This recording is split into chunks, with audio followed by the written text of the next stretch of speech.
Magandang araw sa lahat, welcome po ulit dito sa atin channel ang Biyahe y Comida. Maraming salamat sa lahat ng nag-subscribe indeed.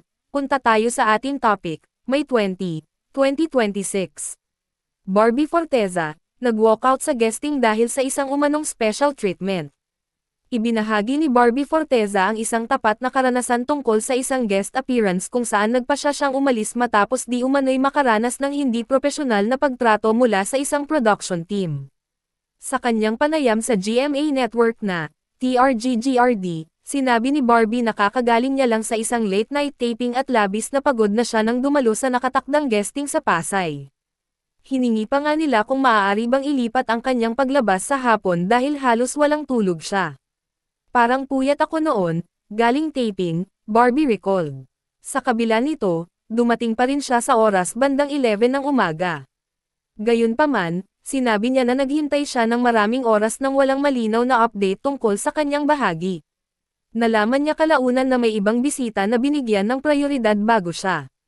Malaman lamang namin ni Mama, may ino ng guest na hindi naman bigger star, she said. Ibinahagi ni Barbie na naramdaman niyang ang desisyon ay nagpapakita ng pagkiling, lalo na't naniniwala siyang mas malapit ang ugnayan ng ibang panauhin sa direktor. Parang mas close lang kasi dun sa director, she added. Para sa kanya, ang sitwasyon ay salungat sa batayang profesionalismo, na binibigyang diin na ang mga oras ng tawag at mga kasunduan ay dapat sundin kahit anong personal na relasyon sa produksyon. Let's be professional, Barbie stated. Ipinunto rin niya na ang mga pagkaantala na ganito ay maaaring makaapekto sa iba pang mga taong kasangkot, hindi lamang sa talent na naghihintay. Kasi hindi mo alam may naaargabyado kang ibang tao, she explained. Sa huli, pinili ni na Barbie at ng kanyang ina na lisanin ang lugar bago magsimula ang kanyang bahagi. Kaagad pagkatapos, iniulat na tinawagan sila ng production team upang bumalik at hiniling na sila ay bumalik. After, tumatawag yung production. Ay, kayo na po, she shared. Sinabi ni Barbie na humingi ng paumanhin ang mga kawani at pati ang host kalaunan at inamin ang maling paghawak sa sitwasyon. Nagsorry naman silang lahat, she said. Habang inamin niya na hindi pa siya isang sikat na bituin noong panahong iyon, sinabi niya na naramdaman pa rin niya ang pangangailangang magsalita tungkol sa respeto at katarungan sa industriya. Nagtapos siya sa pamamagitan ng pagbibigay diin na ang pagkakaroon ng kapwa-respeto ay dapat laging naruroon kahit ano pa man ang katayuan sa showbiz. Respeto. Mutual respect tayo sa lahat. Parang puyat ako noon, galing taping. Tapos, ang call time was 11 ng tanghali sa may Pasay, ganyan. Tapos nakiusap kami the night before kasi nga parang alauna, hindi pa ako pinapakawalan ng set. Yung taping ko. Wala pang EGL to. Wala pa. Eh may guesting ako kinabukasan. Sabi namin baka po pwedeng pa-adjust after lunch, ganyan. Ay sorry po, hindi po pwede kasi may mga susunod pa pong guest. Shoot, ganyan.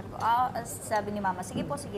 So ando kami ng 11. So kay Puyat, kay alas 7 na tapos, andun ako ng 11. So, sabi ko parang mag-aalauna na.